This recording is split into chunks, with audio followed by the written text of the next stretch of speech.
ये फ्री का पैसा है और इसके ऊपर आपको स्मार्ट वर्क करना पड़ेगा। कहीं पे आपको हैमर दिख गया, कहीं पर एक ऐसा डब्ल्यू पैटर्न बन गया, वहाँ पर घुस घुस जाते हो आप, तो उस तरह से एनालिसिस शायद से ट्रेडिंग नहीं होती है।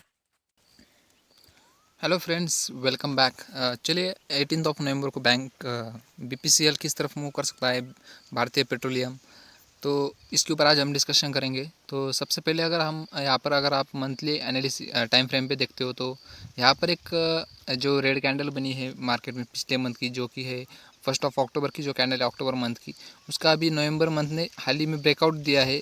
तकरीबन 15 दिन हो चुके हैं नवंबर मंथ कंप्लीट होके, अभी बचे हैं 15 दिन। 15 दिन में क्या ये कैंडल, इस कैंडल का अक्टूबर मंथ की कैंडल का ब्रेकआउट देने के बाद अब इस 15 जो डेज़ है यानी 2 हफ्ते अभी बचे हैं मार्केट में स्टिल ये मंथ कंप्लीट होने में, क्या ये मंथ में कैंडल डायरेक्टली इस वाले सपोर्ट यहाँ तक आ सकती है?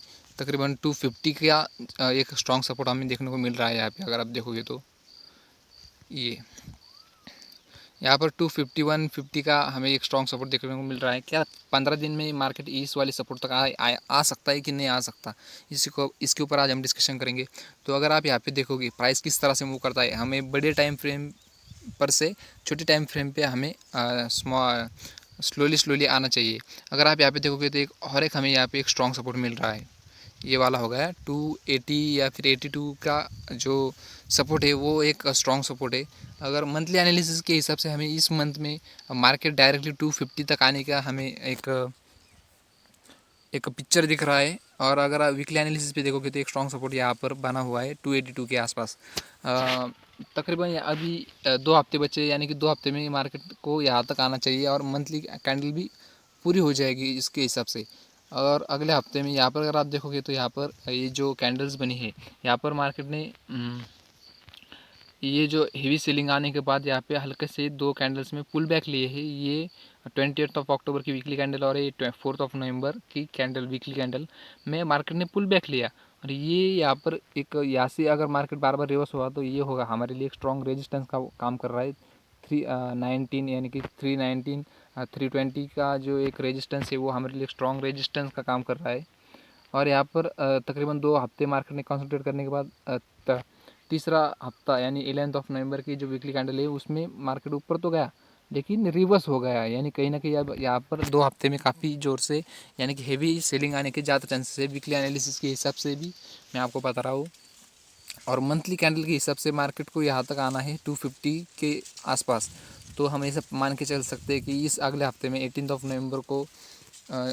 नवंबर का जो हफ्ता होगा 18 नवंबर से लेके अगले 5 दिन में मार्केट यहाँ तक आ सकता है 280 के आसपास। और उसके अगले वीक में मार्केट वापस से हेवी सेलिंग के साथ 250 का अपना टारगेट कंप्लीट करेगा, मंथली कैंडल भी पूरी हो जाएगी उसके साथ ही। और अगर आप यहाँ पे डेली एनालिसिस पे देखा बताता हूँ मैं आपको, अगर आप यहाँ पे देखोगे तो सपोर्ट देखिए किस तरह से एकदम एक्यूरेटली ड्रॉ हुए हैं। मैंने आपको वीकली और मंथली एनालिसिस के हिसाब से मैंने सपोर्ट ड्रॉ किए थे। और अगर आप यहाँ पे भी देखोगे तो बहुत ही पिक्चर परफेक्ट हमें यहाँ पे दिख रहा है। ऊपर भी मार्केट ने काफ़ी बार यहाँ से ऊपर गया मार्केट, अगर आप यहाँ पे ध्यान से देखोगे तो यहाँ से मार्केट ने ब्रेकआउट दिया, यहाँ पे टेस्ट करके मार्केट वापस से ऊपर की तरफ मूव कर दिया, फिर वापस से नीचे आया, वापस से ऊपर गया, वापस से नीचे आया, लेकिन इसका हाई मार्केट ने ब्रेक नहीं किया, हल्का सा ऊपर गया और डायरेक्टली ब्रेकआउट देके इस रेजिस्टेंस के नीचे कंसोलिडेट कर रहा है और सेल साइड के लिए जाने के लिए मार्केट वापस से रेडी हो चुका है। कहीं ना कहीं इस वाले रेजिस्टेंस को ब्रेक करने के लिए मार्केट को तकरीबन यहाँ तक आना पड़ेगा और इस जोन के अंदर कंसोलिडेट करके वापस से मार्केट इस वाले रेजिस्टेंस को ब्रेक करके ऊपर की तरफ मूव कर सकता है। लेकिन फ़िलहाल तो भी मंथली कैंडल के हिसाब से ये मार्केट डायरेक्टली नीचे की तरफ जाने के ज़्यादा चांसेस हमें दिख रहे हैं। और अगर आप यहाँ पे देखोगे तो इस मंथ में किस तरह से एक हेवी से 18 नवंबर को मंडे को किस तरह से हेवी सेलिंग आ सकती है, ये मैं आपको एक बार बता देता हूँ। अगर आप यहाँ पे देखोगे तो यहाँ पर कहीं ना कहीं अगर स्मॉलर टाइम फ्रेम पर अगर आप देखोगे तो 1 आवर के हिसाब से तो मार्केट कहीं ना कहीं एक ट्रायंगल फॉर्म करने के बाद उसका ब्रेकआउट मार्केट ने दिया है और मंडे को ज़्यादा चांस है कि एक सेल साइड के लिए मार्केट जा सकता है।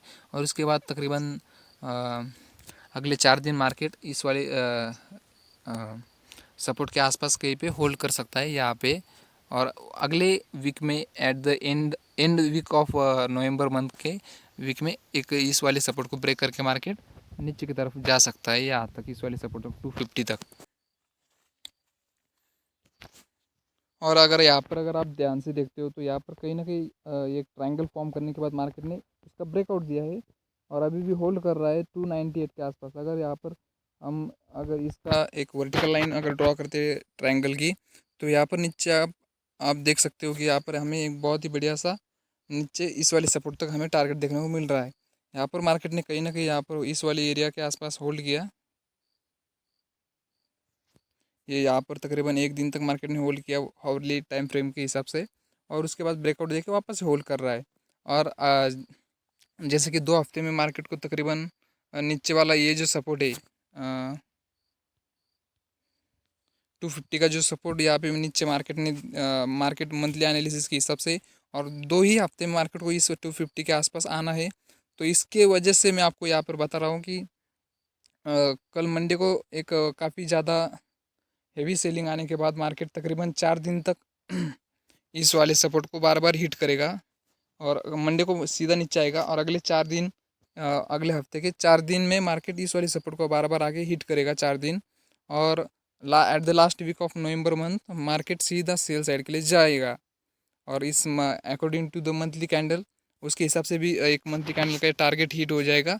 और वीकली एनालिसिस के हिसाब से जैसे हमने देखा मार्केट ने यहाँ पर इस वाले एरिया में 2 हफ्ते तक कंसोलिडेट करके तीसरे थर्ड हफ्ते में यहाँ पर सेल साइड के लिए मूवमेंट दिए, और यहाँ पर बार बार एक मार्केट ने वीकली एनालिसिस के हिसाब से पुल बैक भी कंप्लीट किया है अपना, और अब यहाँ पे नीचे आएगा डेली एनालिसिस के हिसाब से। यहाँ पे कहीं पे 4 दिन होल्ड करेगा, बार बार इस सपोर्ट को आके हिट करेगा, यानी कि एक यहाँ पे एक जोन बनाएगा मार्केट इस तरह से, और बाद में उस जोन का ब्रेकआउट देख के मार्केट सीधा 1:2 का हमें टारगेट देखने को मिल सकता है। इसी जोन की वर्टिकल लाइन अगर हम यहाँ पे 2 वर्टिकल लाइन ड्रॉ करेंगे तो 1:2 का उस रेक्टेंगल के हिसाब से हमें नीचे 250 का टारगेट देखने को मिल सकता है। बाकी आप आपकी एनालिसिस करके ही ट्रेड करें। और मैं किस तरह से सोचता हूँ, मेरी क्या सोच रही थी मार्केट को लेके, एक बड़े टाइम फ्रेम के ऊपर आप जब एनालिसिस करते हो तब जाके आपको एक पिक्चर परफेक्ट आपके माइंड में रहता है कि मार्केट फ़िलहाल सेल साइड के ट्रेंड में है, डाउन ट्रेंड में है, या फिर बाय साइड के ट्रेंड में, या तो मार्केट में कंसोलिडेशन जोन होने के बाद अप साइड के लिए एक बड़ी मूव आ सकती है। ये पहले से आपको आपके माइंड में रख के चलना होता है, और उसके हिसाब से आपको अपने ट्रेड प्लान करने चाहिए।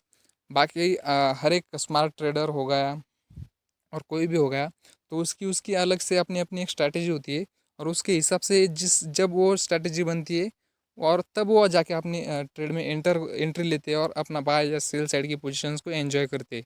उसी तरह से याद जाए कहीं पे आपको हैमर दिख गया, कहीं पर एक ऐसा डब्ल्यू पैटर्न बन गया मार्केट में, ऐसा इस तरह से डब्ल्यू पैटर्न बन गया, वहाँ पर घुस जाते हो आप, तो उस तरह से एनालिसिस शायद से ट्रेडिंग नहीं होती है।